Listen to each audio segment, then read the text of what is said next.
혹시 여러분도 이 정도면 나쁘지 않겠다라는 생각으로 특정 금액을 모으고 그것만으로 여유로운 은퇴 생활을 할 수 있지 않을까 기대해 본 적이 있으신가요? 많은 분들이 한 7억 정도만 있으면 나도 퇴직하고 편하게 살 수 있지 않을까? 라는 말을 하곤 합니다. 숫자로만 보면 7억이라는 금액은 결코 적은 돈이 아니니까요. 그런데 문제는 막상 이 돈으로 매년 4천만 원씩 쓰며 몇십 년간 살아가려니 예상 밖의 변수들이 속속들이 등장한다는 겁니다. 오늘은 바로 그 이야기, 실제로 7억 원을 가지고 은퇴를 시작했지만 시간이 흐르면서 경제적 정신적 파산에 내몰린 사람들의 이야기를 해보려고 해요. 당사자들은 왜 매년 4천만 원이면 충분할 줄 알았다라고 생각했고 또 무엇 때문에 그 계획이 틀어지면서 삶이 뒤흔들렸는지 들어보겠습니다. 그리고 거기서 우리가 얻을 수 있는 교훈은 무엇인지 사례를 통해 함께 생각해 보도록 해요. 1.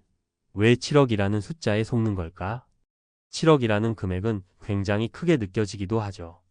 실제로 직장 생활을 오래 하신 분들 중에는 퇴직금이나 그간 모아둔 돈, 또 어느 정도 불려둔 투자 금액 등을 합치면 7억 정도가 모일 수도 있습니다. 그런데 이걸로 내가 계속해서 4천만 원씩 쓸 수 있다라고 단순 계산하면 7억을 4천만 원씩만 빼 쓴다고 가정했을 때 1718년 정도는 버틸 수 있으리라 생각하게 돼요. 문제는 인플레이션, 예상치 못한 큰 지출 의료비, 부모님 간병비, 자녀 결혼 자금 등 그리고 금리나 투자 수익률의 불확실성이 결코 만만하지 않다는 점이에요. 그리고 무엇보다 제일 무서운 건 막상 은퇴를 해버리면 주 수입원이 사라지기 때문에 뜻밖의 지출이 한번 발생할 때마다 축적된 자산이 급격히 줄어들 수 있다는 겁니다. 그래도 매달 30만, 350만 원 정도면 적당히 살 수 있지 않아? 라고 생각하기 쉽지만 막상 물가가 오르고 건강이나 가족 문제로 돈이 나갈 일이 생기면 순식간에 그 돈이 바닥을 보이는 사례가 많아요. 이제 실제로 그런 상황에 처한 세 가지 사례를 통해 왜 충분하다고 여겼던 7억이 모자랐는지 살펴볼까요? 2. 사례 1 예상치 못한 부모님 간병 비용으로 무너진 김민수 가명 씨. 첫 번째 사례는 60세 초반에 회사를 퇴직한 김민수 가명 씨입니다. 김민수 씨는 비교적 일찍부터 퇴직 후를 준비해왔고 퇴직하면서 받은 퇴직금과 기존에 모았던 예적금 그리고 주식 투자로 번 돈 등을 합쳐 딱 7억 원을 마련했습니다. 은퇴 후에는 매년 4천 정도면 부부가 간소하게 살 수 있겠지라고 계산했대요. 매년 지출로 4천만 원 정도를 잡았고 이 금액을 쓰는 도중에도 일정 부분은 주식이나 펀드의 소액이라도 투자해서 연 35% 정도만 이익을 보아도 7억이 쉽게 줄어들진 않을 것이라고 믿었습니다. 그런데 퇴직 2년 차에 갑자기 민수 씨의 부모님 중 한 분이 중증 질환으로 쓰러지셨어요. 장기간 병원비가 엄청나게 들기 시작했고 집에서 간병을 하면서 간병인 비용도 만만치 않았습니다. 병원비와 간병인 비용이 한 달에 25만 300만 원씩 나가기 시작하니 가정마다 세부 상황은 다르겠지만 민수 씨 같은 경우는 연간 간병 관련 비용만 3천만 원이 훌쩍 넘더라는 거예요. 게다가 병간호를 위해 본인이 시간을 더 내야 해서 추가로 알바를 뛰거나 뭐라도 해볼 여건도 안 됐죠. 결국 세후로 따져서 연간 4천만 원 생활비에 간병비까지 얹히니 합쳐서 7천만 원 넘게 지출이 되는 해가 생겨버렸어요. 그렇게 7억 중 약 10%가 1년에 훅 빠져나가는 걸 체감하니 너무 무섭고 정신적으로도 큰 타격을 받았다고 합니다. 이미 은퇴를 했으니 추가 소득은 거의 없는데 나가는 돈은 늘어나니 7억이란 자산 덩어리가 아슬아슬하게 줄어드는 걸 보며 하루하루가 전쟁이었다고 해요. 결국 5년이 채 지나지도 않아 7억 중 절반 이상이 사라져버렸고 민수 씨는 적게나마 다시 소득 활동을 시작해야만 하는 상황에 놓이고 말았습니다. 이 사례가 보여주는 건 예상치 못한 가족의 병간호나 의료비가 단 한 번 터지면 매년 4천만 원이라는 기본 생활비 계획이 완전히 뒤흔들릴 수 있다는 겁니다. 3. 사례 이 소소한 취미생활이 돈 먹는 하마가 된 박영희 가명 씨. 두 번째 사례는 58세에 과감하게 조기 은퇴한 박영희 가명 씨입니다. 영희 씨 역시 퇴직금과 적금, 남편이 함께 모은 돈 등으로 7억 정도의 종잣돈이 있었고 조금 모자란다고 생각되면 그동안 잡다한 취미 생활을 하지 않고 아껴 쓰면 될 거라고 생각했어요. 문제는 막상 회사에서 해방되자 생각지도 못한 소소한 취미들이 하나둘씩 생기기 시작했다는 겁니다. 사실 직장 생활을 할 때는 시간도 없고 에너지도 없어서 관심 두기 힘들었던 여러 취미들이요. 처음엔 등산 한번 가자, 요가도 배워보자, 그림도 그려보고 악기도 연주해보자. 이런 활동 자체가 나쁜 건 아니지만 막상 이것저것 배우고 장비를 맞추다 보니 한 번에 100만 원에서 200만 원 이상이 훅훅 나가버리는 일이 잦았대요. 평생 열심히 일하며 고생했으니 이 정도 즐기는 건 괜찮아라고 스스로 위안하긴 했는데 매달 이런 식으로 추가 지출이 생기니 연간 예산인 4천만 원을 초과하게 됩니다. 거기다 주변 지인들과 어울려서 가끔 여행도 가고 모임이 있으면 식사나 술자리에 참여하게 되죠.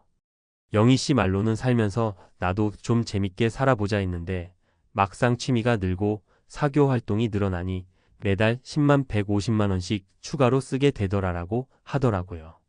그렇게 23년을 지내보니 7억 중 예적금으로 묶어둔 자금은 늘어나기는커녕 서서히 줄어들었고 그간 모아둔 돈 일부를 투자해놨던 펀드는 시장 상황이 안 좋아 손해까지 보게 됐어요. 나중에는 노후가 길어질 텐데 이렇게 써도 되는 걸까 하는 불안감이 커져갔지만 이미 늘어난 소비 패턴을 줄이기란 쉽지 않았습니다. 결국 영희 씨는 은퇴 5년 차에 남은 돈으로는 이 삶을 10년 이상 지속할 수 없겠다는 결론에 이르렀고 재취업이나 소득 창출의 방법을 다시 찾아야 했죠. 이 사례에서 배울 점은 은퇴 후의 자유로운 시간이 의외로 새로운 지출을 끊임없이 유발할 수 있고 만만히 볼 수 없는 지출이 취미라는 이름으로 발생한다는 겁니다. 4. 사례 3. 자녀 뒷바라지가 무너뜨린 최수영 가명 씨. 마지막 사례는 63세에 은퇴한 최수영 가명 씨 이야기입니다. 수영 씨는 자녀들이 모두 성인이 되어 이제는 아이들 교육비도 들어가지 않고 자녀들도 어느 정도 독립해서 내 생활만 잘하면 되겠지라고 생각했어요. 그래서 적금, 퇴직금, 소소한 부동산 매매 이익 등을 합쳐 7억이라는 자산을 확보했고 매년 4천만 원씩 자신과 배우자의 생활비로 쓰면서 노후를 즐길 계획이었습니다. 하지만 막상 자녀가 결혼 정년기에 이르고 신혼집 마련이 필요하다고 하니 부모인 수영 씨 역시 부담을 느낄 수밖에 없었습니다. 현실적으로 결혼 자금이나 전월세 보증금 지원이 없다면 사회초년생들 입장에서는 결혼 자체가 쉽지 않잖아요. 수영 씨 부부도 그래도 부모로서 어느 정도는 도움을 줘야지라는 마음으로 가지고 있던 현금을 2억 정도를 자녀에게 보증금 지원금 형태로 내주었습니다. 그때부터 수영 씨의 은퇴 계획에 큰 균열이 생겼어요. 7억 중에서 2억이라는 큰 돈이 한 번에 빠져나가니 남은 5억으로 매년 4천만 원을 쓴다면 10년 남짓 버틸 수 있다는 계산이 나오잖아요. 여기서 만약 인플레이션이나 예상치 못한 질병 사고가 발생하면 그 기간은 더 짧아질 게 분명했습니다. 뿐만 아니라 혹시나 자녀가 취업이 원활하지 않다거나 중도에 다른 문제가 생겨 도움을 더 요청할 경우도 고려해야 했죠. 결국 수영 씨는 아이에게 돈을 빌려주긴 했지만 사실상 받긴 어렵겠구나 하며 끙끙 앓다가 그로 인해 부부 사이에서도 잦은 갈등이 생겼다고 해요. 부부는 자녀를 지원해주는 것에 대해서 서로 다른 생각을 갖고 있었으니 돈은 돈대로 줄어들고 마음고생은 마음고생대로 하게 된 거죠. 이처럼 자녀 문제는 나는 이미 다 끝냈어 라고 생각하고 있어도 실제로는 결혼, 육아, 직장 문제 등으로 인해 계속해서 부모의 경제적 지원을 필요로 하는 상황이 벌어지곤 합니다. 그렇게 한 번이라도 큰 지출이 터지면 나의 은퇴 설계는 쉽게 무너져 내릴 수밖에 없어요. 5. 왜 매년 4천만 원이라는 계획이 위험할까? 앞서 본 사례들을 통해 느끼셨겠지만 은퇴 후 고정 지출로 매년 4천만 원을 잡아두었다 해도 그 이외의 변수가 언제든 발생할 수 있다는 점이 위험 요소입니다.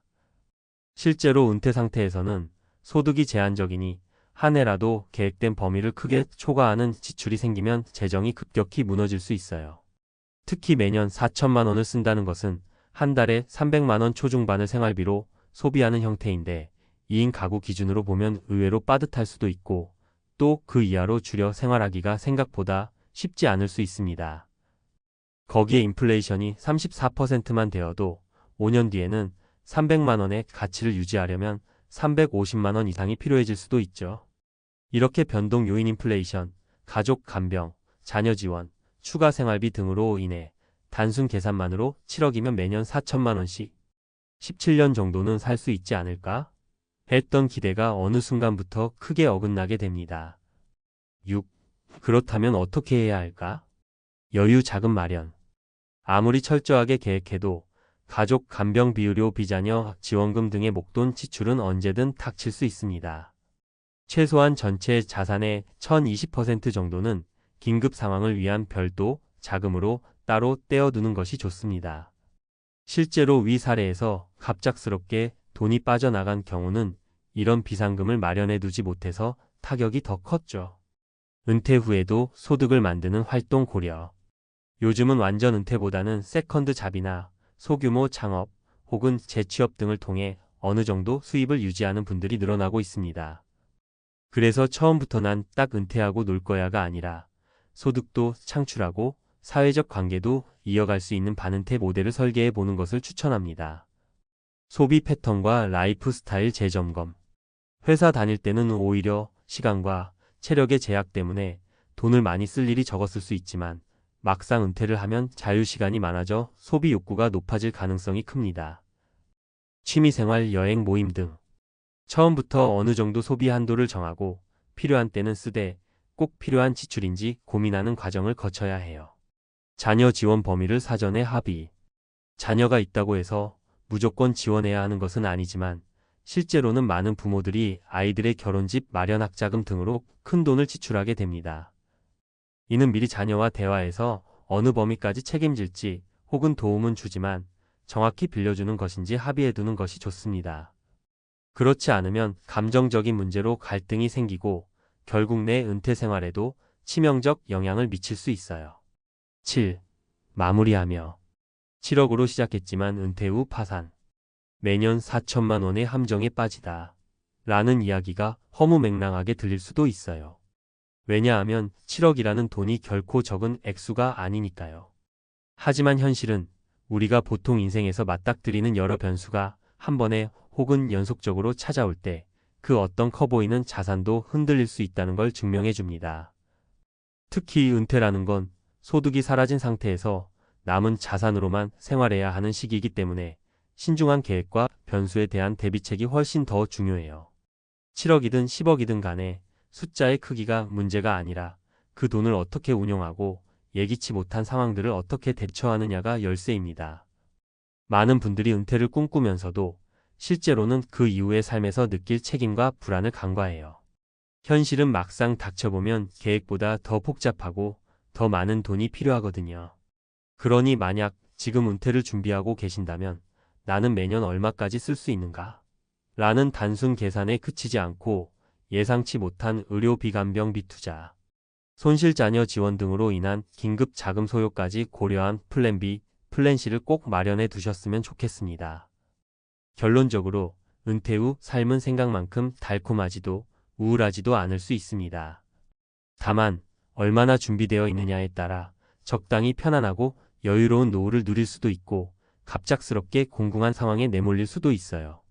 오늘 이야기가 7억이라는 숫자나 매년 4천만 원이라는 지출 계획의 함정을 다시 돌아보는 계기가 되었으면 합니다.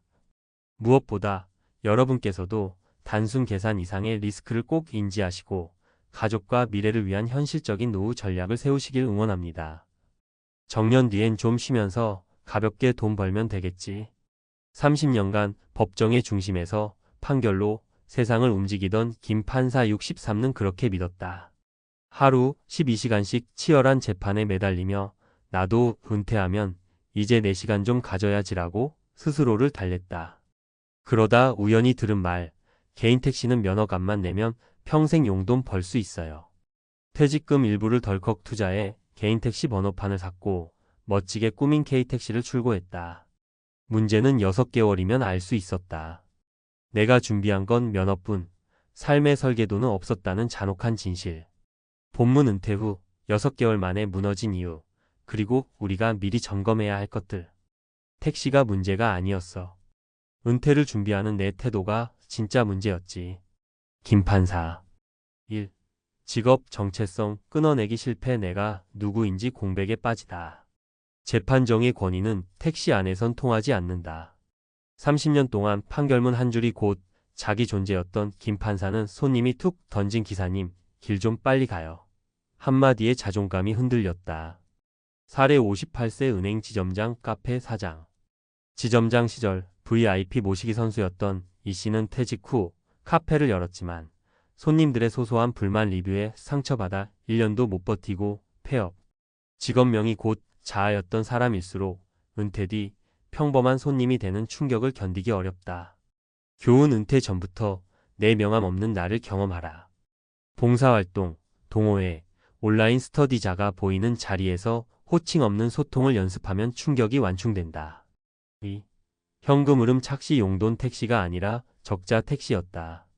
번호판, 프리미엄 렌트, 기름값, 보험료, 수수료 월 400만 원은 벌어야 본전이었다. 은행 금리가 3%일 때 매달 120만 원 이자가 빠져나갔다면 남는 건 새벽 졸음뿐. 사례 60세 제조업, 공장장, 편의점 가맹. 본사 매출 시뮬레이션 믿고 점포에 2억을 쏟아부었지만 월순익 150만 원. 새벽 배송, 주말 24시간 근무로 건강가족 돈을 동시에 잃었다. 교훈 퇴직금으로 사업용 자산을 살 땐 순익 3년치를 엑셀로 먼저 시뮬레이션하라. 손익분기점을 그림으로 볼 때야 내 체력이 감당할 숫자인지 보인다. 3. 몸과 시간의 리듬 붕괴 돈보다 건강이 먼저 고장난다. 택시기사 6개월 차, 김 판사는 역류성식도염 허리 디스크 진단을 받았다.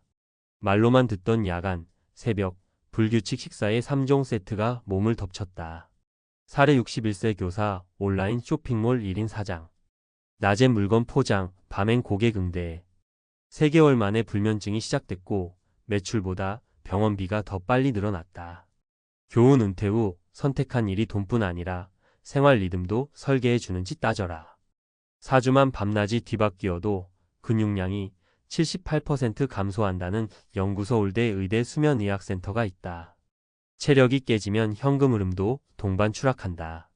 정리 판결문 대신 은퇴 설계서를 쓰자. 김 판사는 결국 개인 택시를 처분하고 남은 금액으로 로컬 도서관 법률 상담 자원봉사를 시작했다. 월 수입은 0원이지만 삶의 만족도는 플러스라며 웃는다. 그는 후배들에게 4가지를 강조한다. 명함 없는 나를 길러라. 은퇴 전 최소 주 1회 직업과 무관한 모임에 가라. 엑셀 3년 법칙, 초기 투자비와 예상 순익을 36개월치 시뮬레이션 후 적자 구간을 견딜 자금이 있나 확인. 바디 클락 BOD와 ICL 50K 체크. 새로 할 일이 내 생체 시계를 부수지 않는가 점검. 작은 수입, 큰 의미 돈은 줄어도 사회적 연결이 유지되면 우울침의 위험이 30% 감소한다는 연구 하버드 성인 발달 조사를 기억하라. 마무리 한마디. 택시핸들을 잡기 전 먼저 내 인생의 운전대를 잡았어야 했다. 지금 유튜브로 이 영상을 보시는 5060대 선배님, 언젠가가 아니라 지금 당신의 은퇴 청사진을 그려보시길. 멋진 노후는 우연이 아니라 시뮬레이션과 리허설이 만든 결과물입니다. 30년 판사 생활 후 개인 택시 6개월 은퇴 후 실패를 부른 3가지 핵심 요인. 최근 은퇴 후 창업이나 개인 사업에 도전하는 5060대가 늘고 있습니다. 특히 개인 택시는 비교적 진입 장벽이 낮고 일정 수입을 기대할 수 있다는 점에서 많은 은퇴자들이 선택하는 대표적 직업 중 하나입니다. 그러나 겉으로 보이는 장점과 달리 실제 현장에서는 중도, 포기하거나 건강, 경제적 타격을 입는 경우가 빈번하게 발생합니다. 이 글에서는 30년간 판사로 재직한 후 개인 택시에 도전했다. 6개월 만에 은퇴를 후회하게 된 사례를 통해 은퇴 준비에 있어 간과하기 쉬운 3가지 함정을 짚고 보다 실질적인 대안을 제시하고자 합니다. 1. 정체성 전환의 실패. 직업명이 아닌 삶의 의미로 접근하라. 은퇴자들이 가장 흔히 겪는 어려움 중 하나는 직업 정체성을 내려놓는 데서 오는 혼란입니다. 특히 오랜 기간 사회적 권위가 강한 직종에서 일했던 경우 퇴직 후 일반 서비스직으로 전환할 때 감정적 충격이 크게 다가옵니다. 예시 사례. 30년 판사로 일한 어씨는 퇴직 후 개인 택시를 시작했지만 손님의 반말이나 무시하는 태도에 감정적 상처를 반복적으로 겪으며 자존감이 크게 흔들렸습니다. 퇴직 전에는 하루에도 수십 건의 결정을 내리며 사회적 판단을 내리던 위치였지만 퇴직 후에는 타인의 요구에 수동적으로 반응해야 하는 입장이 낯설고 힘들었다고 합니다. 전문가 제언. 은퇴 전에 직업 없는 자신을 시험해보는 과정이 필요합니다. 다양한 봉사활동, 동호회, 취미 모임을 통해 직업적 권위 없이도 타인과의 관계를 맺는 연습이 중요합니다. 이는 은퇴 후 우울증, 고립감 예방에도 직접적으로 도움이 됩니다. 2. 현금 흐름 착각, 수익이 아닌 순이익을 기준으로 판단해야. 개인 택시는 겉보기에는 하루 10만 원 이상 벌 수 있는 수익형 직업으로 보입니다. 그러나 실질적으로는 번호판 구매 비용, 차량 구입 및 유지비, 유류비, 보험료, 각종 수수료 등을 제하고 나면 생각보다 낮은 순이익에 실망하는 경우가 많습니다. 사례 비교. B씨 60세는 퇴직금을 일부 투자해 개인 택시 번호판을 구입했지만 매달 고정비만 15만 200만 원에 달했고 초반 수익은 기대에 미치지 못해 6개월 만에 번호판을 되팔았습니다. 반면 철저한 수익 비용 분석을 한 후 시간당 수익률이 높은 요일과 시간대를 조절하며 일한 C씨는 월 평균 250만 원의 순이익을 안정적으로 확보했습니다. 전문가 제언. 어떤 직업이든 은퇴 후 시작하는 경제활동은 예상 수익보다 실제 순이익과 그에 따른 노동 강도를 함께 고려해야 합니다. 은퇴 전 반드시 3년간의 예상 수입 지출 시뮬레이션을 작성하고 손익분기점을 넘어설 수 있는 구체적 전략을 마련해야 안정적인 생활이 가능합니다. 3. 건강 리듬 무너짐 일의 형태보다 생활 구조를 먼저 설계하라. 많은 은퇴자들이 간과하는 것이 바로 신체 리듬과 건강입니다. 특히 개인 택시처럼 불규칙한 근무 시간, 장시간 운전, 수면 부족, 불규칙 식사 등이 동반되는 직종은 은퇴 직후 체력 변화에 적응하기 어려워 건강 악화로 이어지는 경우가 많습니다. 사례 분석. C는 퇴직 후 6개월 동안 야간 운전을 병행하다가 역류성식도염, 허리디스크, 수면장애 등의 진단을 받았습니다. 결국 병원비와 치료 스트레스가 겹쳐 일을 포기하게 됐습니다. 다른 은퇴자 D씨는 비슷한 시기에 온라인 쇼핑몰 창업을 했지만 낮엔 포장, 밤엔 고객 응대에 시달리며 결국 불면증과 스트레스성 두통으로 고생했습니다. 전문가 제언. 단순히 일을 해야겠다가 아니라 내 몸과 일상의 루틴이 건강하게 유지될 수 있는지를 중심으로 활동을 선택해야 합니다. 서울대 의대 수면의학센터의 연구에 따르면 4주간의 야간 생활만으로도 근육량이 평균 78% 감소한다는 결과가 있습니다. 퇴직 후 초기의 신체 변화는 이후 삶의 질에 장기적인 영향을 미칩니다. 결론. 은퇴 후 성공적 제2의 인생을 위한 4가지 체크포인트. 은퇴 후 개인 택시뿐 아니라 어떠한 형태의 창업, 재취업을 준비하든 다음 4가지 요소를 점검해야 실패 확률을 줄일 수 있습니다. 정체성 전환의 준비. 직업 명함 없이도 자존감을 유지할 수 있는 심리적 훈련을 은퇴 전부터 시작하십시오. 수익이 아닌 순이익 기준, 판단. 모든 고정 비용을 명확히 계산한 후 순이익이 안정적일 수 있는 구조인지 분석하십시오. 신체 리듬 유지 가능한 일인지 확인. 건강을 해치지 않으며 지속 가능한 근무 형태인지 반드시 검토하십시오. 사회적 연결 유지 전략. 은퇴 후에도 외로움에 빠지지 않도록 의미 있는 사회적 관계를 유지할 수 있는 활동을 병행하십시오. 마무리 조언. 은퇴는 새로운 시작입니다. 그러나 준비되지 않은 시작은 인생 후반전을 위태롭게 만들 수 있습니다. 특히 일이라는 수단을 통해 경제적 안정, 심리적 정체성, 신체 건강, 사회적 관계를 모두 안정적으로 유지하려면 단순히 무엇을 할 것인가 보다 어떻게 할 것인가에 대한 치밀한 준비가 필요합니다. 지금 이 글을 읽고 계신 여러분이 제2의 인생에서 지속 가능하고 만족도 높은 삶을 만들어 가시길 응원합니다. 50대, 60대 여러분, 퇴직 후를 상상해 보셨나요? 젊었을 땐 퇴직 후 여유로운 삶을 꿈꾸었지만 현실은 상상과 달랐다는 이야기를 주변에서 너무 자주 듣습니다. 매달 고정비는 올라가는데 통장에 찍히는 금액은 점점 줄어드는 상황. 과연 우리는 노후를 잘 준비하고 있는 걸까요? 65세 이상 절반이 한 달 100만 원도 안 되는 금액으로 생활하고 있다는 충격적인 현실을 알고 계신가요? 오늘 이 이야기가 남의 이야기가 아니라 우리 모두의 이야기가 될 수 있다는 사실을 함께 고민해 봅시다. 노후 빈곤의 덫, 통장 잔고 영원, 생존을 위협받는 65세 이상 현실.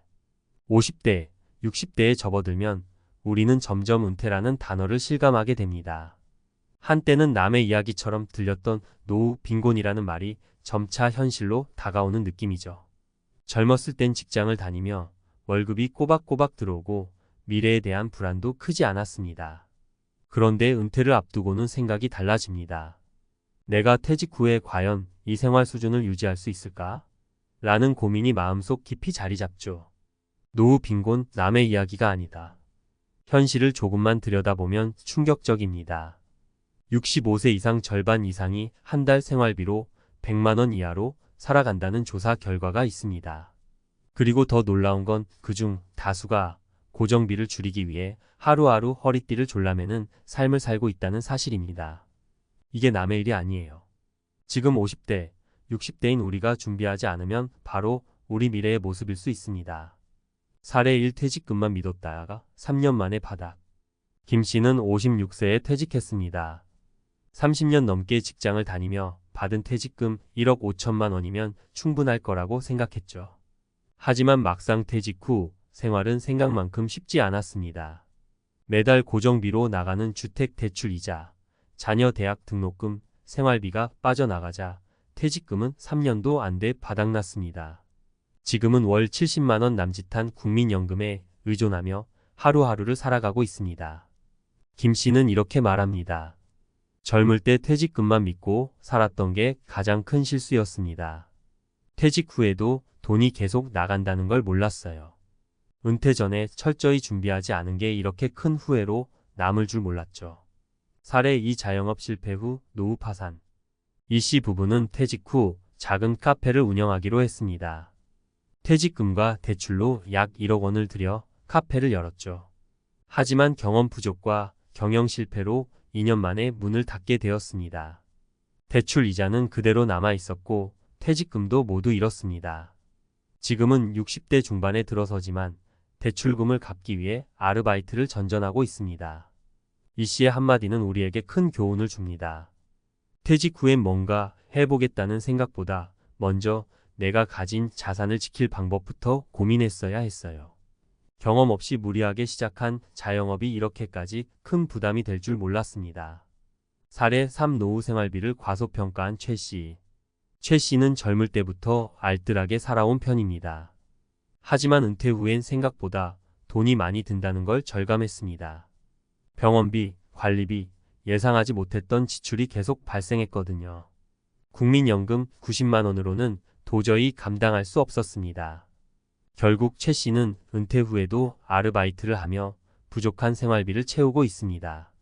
노후엔 지금처럼 큰 돈이 안 들 거라고 생각했어요. 그런데 병원비나 예상치 못한 지출은 내가 통제할 수 없는 부분이더라고요. 은퇴 준비가 잘못됐다는 걸 은퇴하고 나서야 깨달았죠. 어떻게 준비할 것인가? 그렇다면 이런 노후 빈곤을 피하기 위해 우리는 지금 무엇을 해야 할까요? 간단히 말해 노후는 준비된 만큼 안전해지고 준비가 부족할수록 위태로워집니다. 지금이라도 할 수 있는 몇 가지 실질적인 방안을 살펴보겠습니다. 정확한 노후 비용 계산하기. 노후 준비의 첫걸음은 현실적인 비용을 계산하는 것입니다. 한 달에 얼마나 필요한지, 국민연금으로 얼마나 충당할 수 있는지를 정확히 파악해야 합니다. 필요하다면 은퇴 재무 전문가의 도움을 받아 구체적인 플랜을 세우는 것도 방법입니다. 적극적인 재테크와 자산 관리. 퇴직금은 보존이 가장 중요합니다. 무리한 투자나 경험 없는 사업은 자제하고 안정적인 금융 상품에 분산 투자하는 것이 바람직합니다. 적은 금액이라도 매달 저축하고 연금 상품에 가입해 추가적인 소득원을 마련해야 합니다. 지출을 줄이는 라이프 스타일. 은퇴 후 가장 효과적인 방법은 소비를 줄이는 것입니다. 불필요한 소비를 줄이고 작은 지출 습관부터 바꿔야 합니다. 예를 들어 지금부터라도 알뜰한 소비 습관을 들이면 노후에도 큰 도움이 됩니다. 노후 준비 지금 시작해야 합니다. 50대, 60대 여러분, 노후는 멀리 있는 것이 아닙니다. 조금만 방심하면 우리도 언제든 노후 빈곤이라는 덫에 걸릴 수 있습니다. 하지만 반대로 말하면 지금부터라도 준비하면 충분히 피할 수 있다는 뜻이기도 합니다. 노후는 더 이상 그때 가서 생각하자라는 이야기가 아닙니다. 오늘이 바로 시작하기에 가장 좋은 날입니다. 우리의 노후는 우리가 만드는 것입니다. 지금 행동으로 옮기세요.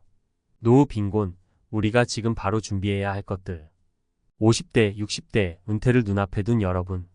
이제 더 이상 노후 준비는 선택이 아닙니다.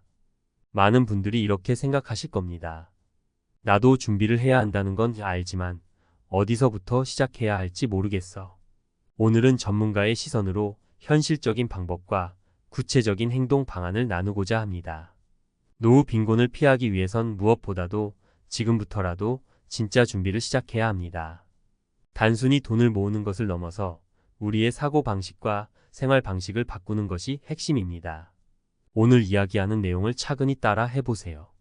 10년 후에 당신이 고마워할 겁니다. 노후 빈곤, 지금 행동하지 않으면 늦습니다. 우리는 왜 노후 빈곤에 빠지는 걸까요? 전문가들이 꼽는 가장 큰 이유는 과도한 낙관주의입니다. 뭐 어떻게든 되겠지 라는 생각이 문제라는 겁니다. 대부분의 사람들은 자신이 은퇴 후에도 지금처럼 살 수 있을 거라고 생각합니다. 하지만 현실은 그렇지 않습니다.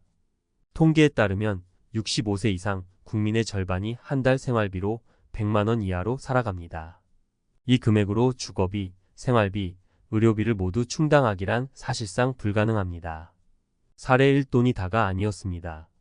박 씨는 58세에 대기업에서 퇴직했습니다. 평생 한 직장에서 일하며 성실히 돈을 모았고 퇴직금도 적지 않게 받았습니다. 그런데 문제는 은퇴 후 돈을 관리하는 방법을 몰랐다는 겁니다. 퇴직 후 여행, 취미활동, 자녀 지원 등으로 예상보다 훨씬 빨리 돈이 줄어들었고 5년 만에 퇴직금의 대부분을 소진하게 되었습니다. 저는 퇴직금만 믿고 살았어요. 그런데 돈이 있다고 해서 걱정 없이 살 수 있는 건 아니더라고요. 은퇴 후에 어떻게 쓸지 계획을 세웠어야 했는데 그걸 몰랐던 게 제 가장 큰 실수였습니다. 박 씨는 돈의 문제가 아니라 계획의 부재가 노후 빈곤으로 이어질 수 있다는 것을 깨달았습니다. 노후에는 돈 관리가 곧 생존입니다. 사례 2 준비되지 않은 자영업 더 큰 함정이 되다. 김 씨 부부는 퇴직 후 작은 식당을 열었습니다. 퇴직금으로 뭔가 사업을 해야지 라는 생각으로 자영업에 뛰어들었지만 현실은 녹록지 않았습니다. 경험 부족과 매출 하락으로 사업은 실패했고 퇴직금은 물론 대출까지 남았습니다. 지금은 아르바이트로 생계를 이어가고 있습니다. 퇴직 후에 무언가를 하고 싶다면 그 전에 철저히 준비해야 합니다. 특히 자영업은 단순한 꿈만으로는 절대 성공할 수 없어요. 경험도 철저한 시장 조사도 필요하다는 걸 뼈저리게 느꼈습니다.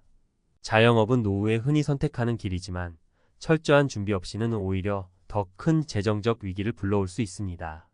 사례 3 병원비 예상하지 못한 폭병. 최 씨는 평생 알뜰하게 살아온 사람이었습니다. 은퇴 후에도 생활비는 국민연금으로 충분히 충당할 수 있을 거라 믿었습니다. 하지만 예상치 못한 병원비가 문제가 되었습니다. 건강했던 남편이 갑작스럽게 큰 수술을 받게 되었고 그 비용이 순식간에 예산을 초과해 버렸습니다. 노후에는 돈이 많이 안 들 거라고 생각했어요. 그런데 병원비나 예기치 못한 지출은 내가 아무리 계획해도 통제할 수 없는 부분이더라고요. 건강은 노후 빈곤의 주요 원인 중 하나입니다. 그래서 우리는 예상치 못한 의료비를 대비한 철저한 준비가 필요합니다. 전문가의 조언 노후 빈곤을 피하는 3단계 전략. 1. 당신의 노후 비용을 정확히 계산하라. 많은 사람들이 은퇴 후 필요한 돈을 과소평가합니다. 전문가들은 기본적으로 지금 생활비의 7080%는 유지되어야 안정적인 노후가 가능하다고 말합니다. 국민연금과 퇴직금으로 얼마나 충당할 수 있을까요? 추가로 필요한 돈은 어떻게 마련할 계획인가요? 이 질문에 답하기 위해선 자신의 지출 습관을 면밀히 분석하고 현실적인 예산을 세워야 합니다. 2. 적극적으로 자산을 관리하라. 퇴직금과 모아둔 자산은 절대 가만히 두어서는 안 됩니다. 경험 없는 투자나 자영업은 지양해야 하지만 안정적인 금융 상품에 분산 투자하는 방법을 고민해야 합니다. 예를 들어 연금 저축펀드, 개인형 퇴직연금 IRP 등 안정적인 연금 상품은 노후 자산을 꾸준히 늘리는 데 큰 도움이 됩니다. 전문가와 상담해 투자 전략을 세우는 것도 좋은 방법입니다. 3. 노후 소비를 줄이는 방법을 배워라. 노후에 가장 필요한 것은 불필요한 소비를 줄이는 것입니다. 소비 습관을 바꾸고 단순한 생활 방식을 추구하면 적은 돈으로도 충분히 안정적인 삶을 살 수 있습니다. 생활비를 줄이기 위해 작은 집으로 이사하거나 외식 대신 직접 요리하는 등의 실질적인 방법을 실행해 보세요. 또한 취미 생활을 통해 돈을 쓰지 않아도 즐길 수 있는 활동을 찾아보는 것도 중요합니다. 희망은 준비에서 시작된다. 노후 빈곤은 갑자기 찾아오지 않습니다. 작은 방심이 쌓이고 잘못된 선택이 반복되면서 우리의 노후를 갉아먹습니다. 하지만 반대로 생각해보면 지금부터라도 준비를 시작한다면 얼마든지 바꿀 수 있습니다. 은퇴는 우리가 피할 수 없는 현실이지만 그 이후의 삶은 우리가 만들어갈 수 있습니다. 노후는 준비된 만큼 안전합니다. 오늘 당장 현실을 마주하고 첫걸음을 내디뎌 보세요. 10년 후에 당신이 지금의 결단에 고마워할 겁니다. 여러분, 혹시 퇴직이라는 단어만 들어도 마음 한구석이 무거워지시나요?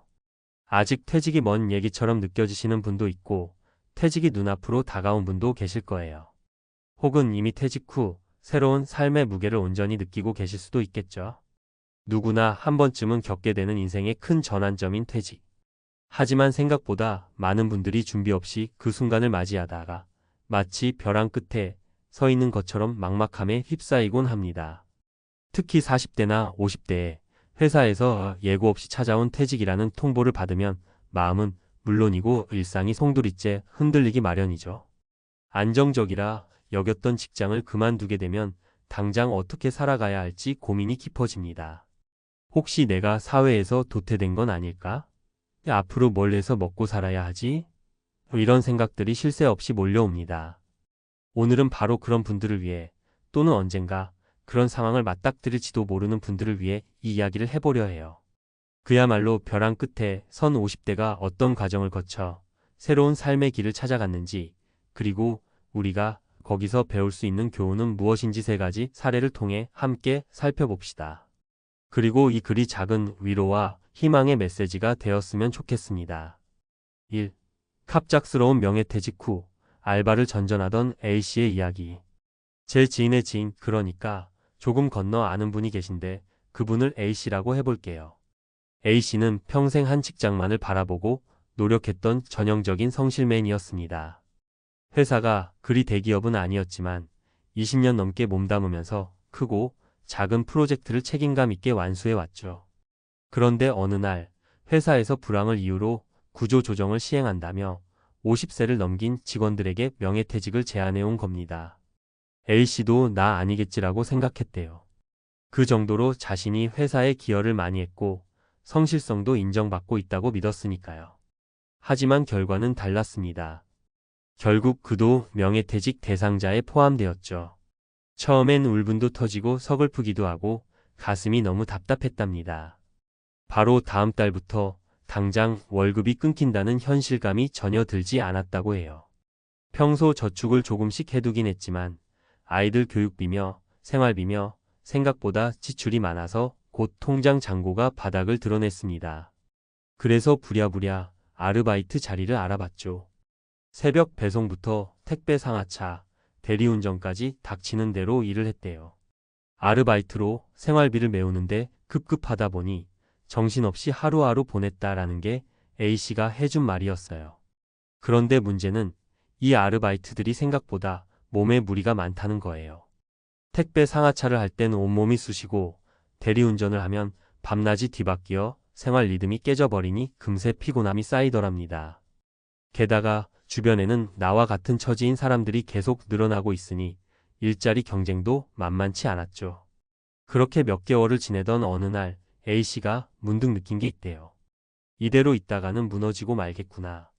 그래서 조금 늦었지만 정부나 지자체에서 하는 재취업 지원 프로그램을 알아봤고 직업 훈련을 받을 수 있는 기술 교육 과정을 등록했습니다. 생각지도 못했던 분야였지만 남들보다 뒤처지지 않기 위해 배움을 선택한 거죠. 처음엔 서툴렀지만 그 덕분에 A씨는 가전제품 수리나 설치관리 같은 기술직 프리랜서로 한 걸음 나아갈 수 있었습니다. 물론 처음부터 안정적인 수익이 들어온 건 아니지만 손재주 하나로도 나름 꾸준히 부를 수 있는 일자리가 생긴 셈이죠. A씨는 예전엔 사무직만이 유일한 길인 줄 알았는데 막상 기술을 배워보니 몸은 조금 힘들어도 꾸준히 일할 곳이 있다는 게 마음의 안정이 되더라고 말해주더군요. 이 사례에서 우리가 배울 수 있는 건 명예퇴직이라는 청천벽력 같은 상황에서도 너무 주저앉지 않고 새로운 기술에 도전하는 용기가 중요하다는 점이에요.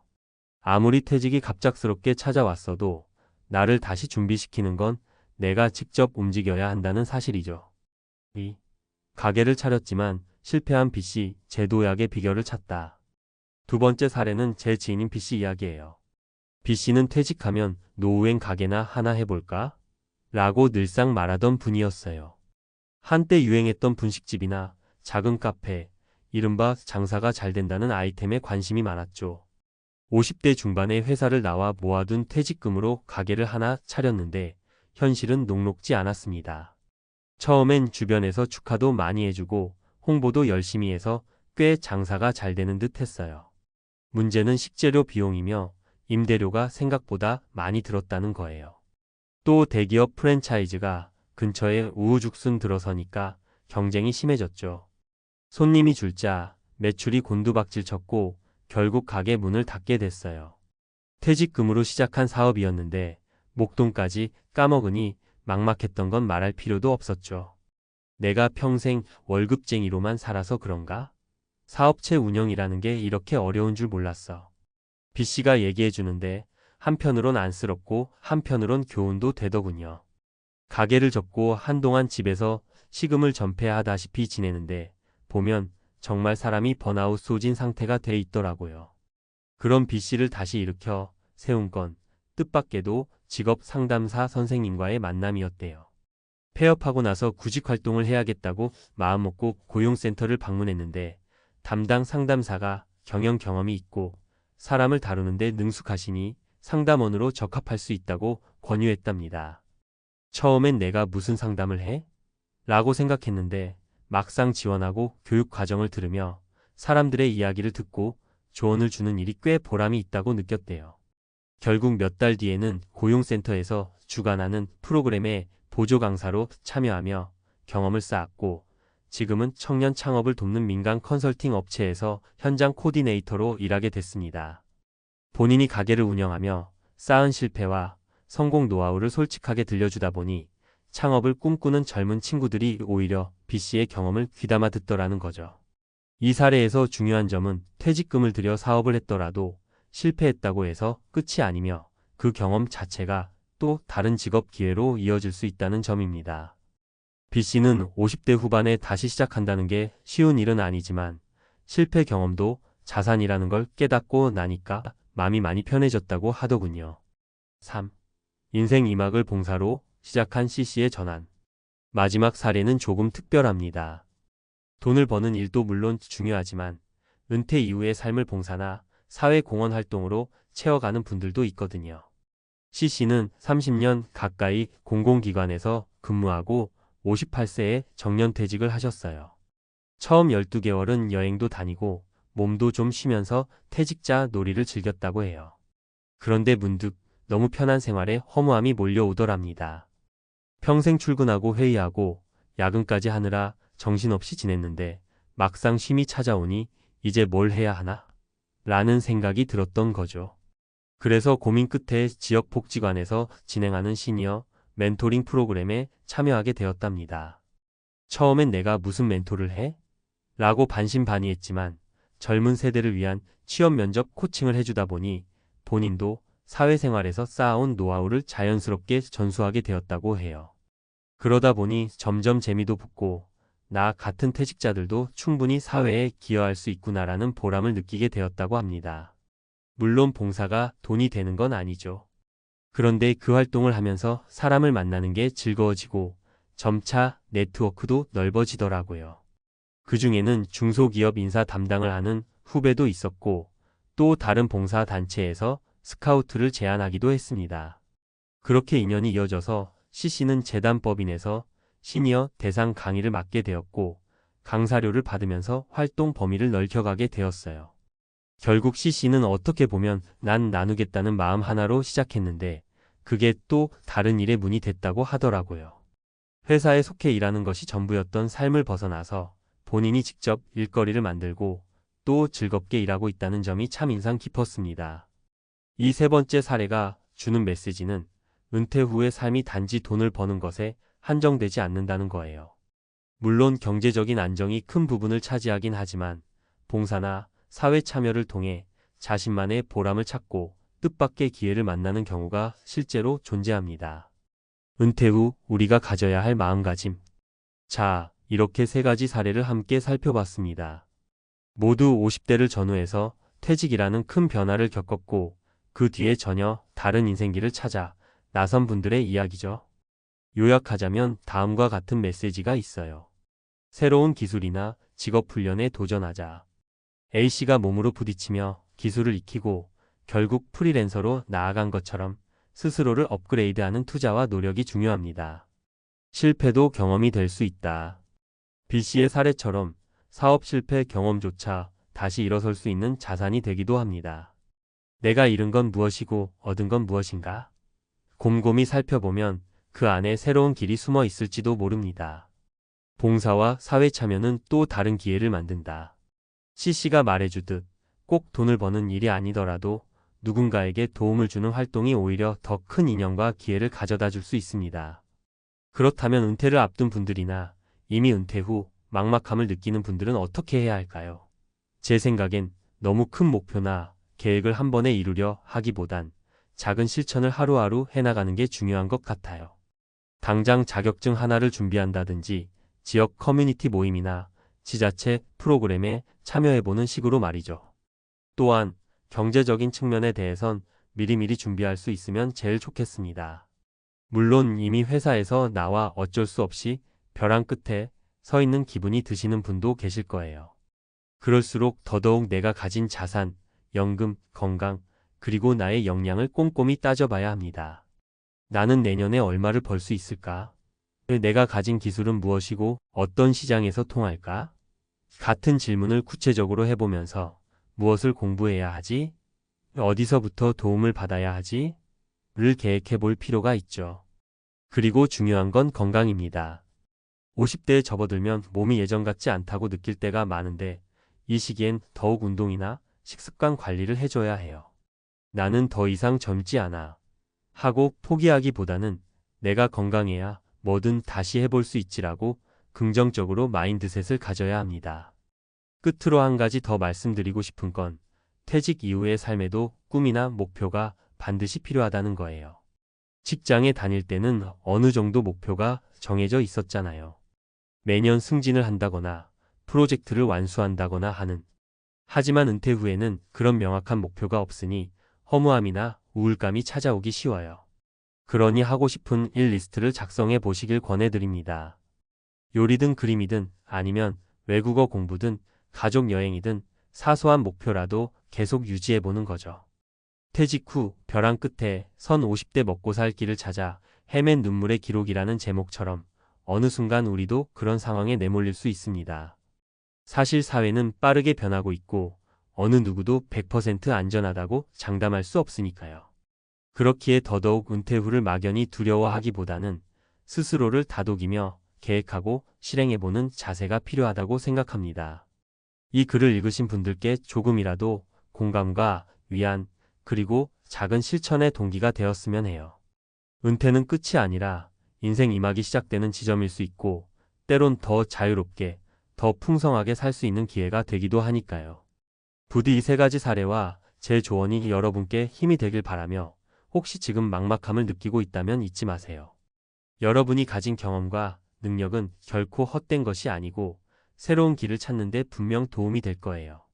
오늘도 함께 머리를 맞대고 고민해 주셔서 감사합니다. 여러분의 은퇴 후 인생 조금 더 빛나길 응원합니다.